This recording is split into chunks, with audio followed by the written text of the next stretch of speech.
तो hello friends, welcome back to my new blog. तो कैसे हो आप सभी लोग? आई होप आप लोग बहुत अच्छे होंगे और हम भी ठीक हैं फ्रेंड्स। तो आप लोग थंबनेल देखकर वीडियो पर आ ही चुके हैं, तो प्लीज़ वीडियो को पूरा देखिएगा और लास्ट तक देखिएगा, स्किप बिल्कुल भी मत कीजिए, क्योंकि आज हम आप लोगों के सामने ना अपनी लाइफ की वो स्टोरी बताने वाले हैं। मतलब कि हम औरतों की लाइफ है ना, बहुत ही संघर्ष में होती है। कभी सारे जीवन हमें संघर्ष ही करना पड़ता है, कभी इसलिए, कभी उसके लिए, तो कभी किसी और के लिए। मतलब कि संघर्ष ही जीवन है। ये जो वाक्य है ना, हम औरतों के लिए ही बना हुआ है। तो फ्रेंड्स, वैसे भी हमारी जो लाइफ है ना, वो दूसरी औरतों से थोड़ी हटके है कुछ, क्योंकि जो हमारी सभी बहनों को मिला है ना, फ्री में मिलता है। उनको उसके लिए संघर्ष करना नहीं पड़ता है। वह वो भी हमारे पास नहीं है, कुछ भी नहीं है। मतलब कि जिसको बोलते हैं ना, जीरो से हमने अपनी लाइफ को कैसे स्टार्ट किया, तो सच में जीरो से ही हमने अपनी लाइफ को स्टार्ट किया है। और कितना संघर्ष किया है और कितना कर रहे हैं, सारा कुछ आप लोगों के साथ शेयर करेंगे। तो प्लीज़ वीडियो को लास्ट तक देखिएगा, और वीडियो देखने के बाद जो भी आपके मन में आए तो प्लीज़ एक कमेंट ज़रूर छोड़ दीजिएगा। तो चलिए वीडियो को स्टार्ट करते हैं फ्रेंड्स। तो यहाँ पर हम सरसों फैला रहे हैं। सुबह का टाइम है, लगभग वही 10-11 बज रहे हैं। घर का सारा काम वाम करने के बाद, बच्चों को स्कूल भेजने के बाद, सरसों हमने कल मड़वाई थी मशीन में। तो थोड़ी कच्ची भी थी, तो उसको धूप में डालना बहुत ही ज़रूरी था, इसलिए हम उसको धूप में डाल रहे हैं सुखाने के लिए, ताकि सूख जाए। उसके बाद हमने जो है कल ढेर सारे कपड़े धुले थे, तो सूख गए थे। धूप बहुत तेज़ होने लगी है, रंग उड़ जाता है, तो हम वहाँ से उठा के ले आए थे। तो इसको फोल्ड करके रख दे रहे हैं, ताकि जो है इधर उधर फैले ना रहें, एक जगह समेट के रख देते हैं तो अच्छा रहता है। नहीं तो आपको तो पता ही, हमारा छोटा सा मतलब घर है, बहुत ही छोटा सा, यहाँ वहाँ सामान फैले रहते हैं तो जगह नहीं बचती बिल्कुल भी। तो इसलिए हम इसको समेट रहे हैं। तो फ्रेंड्स, थंबनेल में हमने लिखा है गरीब और बेसहारा औरत।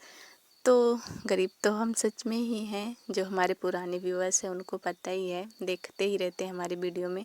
और बेसहारा इसलिए हमने लिखा है फ्रेंड्स कि सच में कभी कभी हम खुद को ना बहुत ही ज़्यादा बेसहारा और अकेला महसूस करते हैं। क्योंकि कभी भी शादी के बाद ना, जो लड़कियां होती हैं ना, वो कभी भी दुखी होती हैं या परेशान होती हैं, कुछ भी होता है ना, तो वो अपनी परेशानी या अपना दुख जो है अपने मम्मी पापा को या अपने भैया भाभी को बोलती हैं।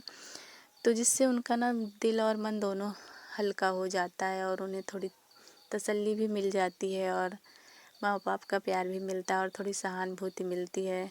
तो उनको ऐसे लगता है कि अब भी कोई गम नहीं है, वो बिल्कुल रिलैक्स हो जाती हैं। उनको लगता है हाँ, कोई है, हमारे हमारे सर पर किसी का हाथ है, तो उनको अपना दुख भूल जाता है। लेकिन हमारे साथ ना फ्रेंड्स, ऐसा कुछ भी नहीं है, कुछ भी नहीं है। मतलब कि जब से हमने अब शादी की अपने आप से, तो मम्मी पापा तो सभी लोग तो हमको भूल ही चुके हैं, कोई भी नहीं है।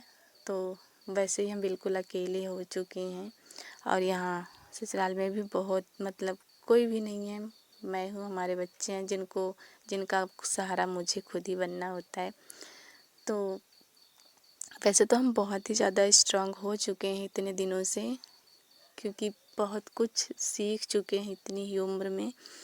तो वैसे भी हम स्ट्रांग हो चुके हैं, लेकिन कभी कभी ही हम खुद को ना बहुत ही ज़्यादा अकेला और बेसहारा महसूस करते हैं। और वैसे में हमें अपने मम्मी पापा की बहुत ही ज़्यादा याद आती है, लेकिन बस उसको भी हम किसी से बता नहीं सकते हैं। सोचो ज़रा, हम इतने ज़्यादा मजबूर हैं कि हम मम्मी पापा को भी याद करें, उसको भी किसी से नहीं कह सकते हैं। केवल अपने अंदर ही याद करके रो लें, बस इतना ही है।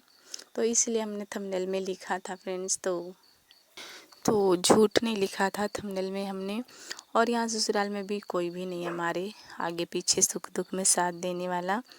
यहाँ तक कि हम कभी, हमारी तबीयत भी ख़राब हो जाती है ना, तो खाना भी हमको ही बनाना पड़ता है, नहीं बनाएंगे तो नहीं मिलता है, चाहे खिचड़ी ही बनाए। हाँ, हमारा एक बेटा है जो युवराज, वो चाय वाय बनाना सीख लिया है, तो वो अब चाय वाय मांगो तो बना के दे देता है, तबीयत ख़राब रहे तो। बाकी अभी खाना नहीं बना पाता क्योंकि बहुत ही छोटा है। तो बस बाकी तो फ्रेंड्स ये तो रही कभी कभार की, जब हम सोचते हैं या दुखी होते हैं तब की बातें। लेकिन नॉर्मली फ्रेंड्स हम बहुत ही ज़्यादा स्ट्रॉन्ग हो चुके हैं, बहुत ही ज़्यादा स्ट्रॉन्ग हैं भी, क्योंकि इतने दिनों से ना इतना कुछ मतलब सह सह के ना हम बहुत ही ज़्यादा स्ट्रॉन्ग हो चुके हैं, हमें इतने काबिल भी हो चुके हैं कि हम किसी का सहारा हम नहीं लेते हैं, खुद अपने ही सहारे पे रहते हैं, अपने ही दम पे रहते हैं।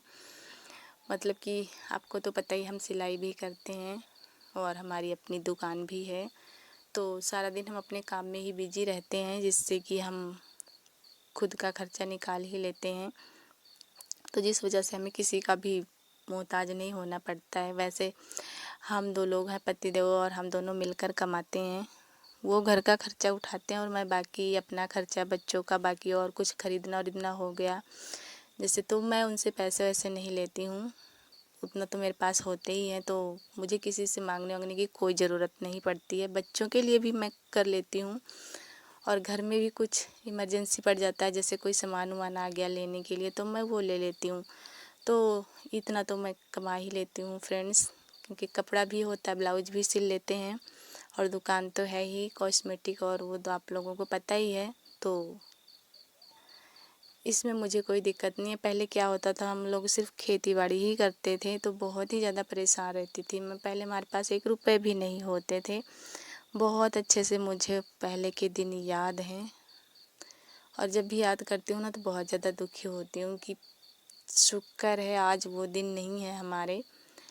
काश अगर ये सिलाई हमको नहीं आती होती तो पता नहीं क्या होता हमारा, पता नहीं क्या ही बताएं हम आपको। पर छोड़िए, जो नहीं हुआ उसको नहीं बोलते हैं। पर आज हम अपने मेहनत से कुछ कर रहे हैं, और उसके साथ साथ खेती बाड़ी, घर वर सब अपना कुछ भी संभाल लेते हैं फ्रेंड्स। तो ये देखिए, हम खेत पर भी गए थे काम करने के लिए। गेहूँ कट रहा है हमारा, तो ये है हमारा गेहूँ का खेत, इसको हम काटने आए हैं। हम ब्लाउज सिल ही रहे थे, तो पतिदेव ने बोला कि चलिए गेहूँ काट के आते हैं, रहने दो सिलाई करने के लिए, बाद में कर लेना, गेहूँ काट कर आते हैं। चूहा बहुत तेज़ से लग चुके हैं खेतों में, तो सारा गेहूँ खा जा रहे हैं। तो हम फिर सिलाई बंद करके चले गए थे अपना गेहूँ काटने। ये देख लीजिए, ये है हमारा किसान वाला अवतार देख लीजिए आप लोग भी। अभी तक आपने सिर्फ टेलर वाला देखा था और शॉप वाली देखा था, अभी आप किसान वाली देख लो, कैसे हम खेती करते हैं। क्योंकि खेती करना हमारे जीवन में ही है, पूरी जीवन खेती ही करना है हमको, और खेती के अलावा फिर कुछ करना है, जो कि हम कर ही रहे हैं। तो फ्रेंड्स ये देखिए, हमारा गेहूँ कट भी गया है। वीडियो हमने नहीं बनाई क्योंकि काटने लग गए थे तो फुआ रख दिए थे ज़मीन में। अभी हम घर जा रहे हैं क्योंकि घर पर भी बहुत सारा काम है। जो सरसों हम फैला कर आए हैं सुबह सुबह, उसको भी बटोरना है, नहीं तो रात को जानवर खा जाएंगे जो घूमते रहते हैं। तो अभी हम घर जा रहे हैं फ्रेंड्स। तो आप लोग बताइएगा वीडियो कैसी लगी आपको। ये देखिए हमारी सरसों, अब भी इसको हम बटोरेंगे।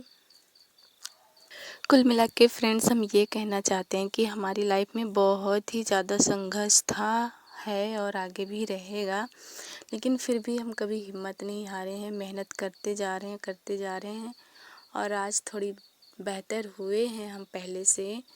तो आगे भी इससे ज़्यादा बेहतर होंगे, यही उम्मीद है। इसी उम्मीद को लेकर हम मेहनत कर रहे हैं, और संघर्ष करना भी चाहिए, क्योंकि संघर्ष नहीं करेंगे तो हमें कुछ हासिल नहीं होने वाला है। मेहनत करेंगे तो ही फल मिलेगा। तो फ्रेंड्स, अगर हम एक अकेली और बेसहारा होकर भी इतना मेहनत कर सकते हैं, इतना संघर्ष कर सकते हैं, तो आप लोग भी कर सकते हैं।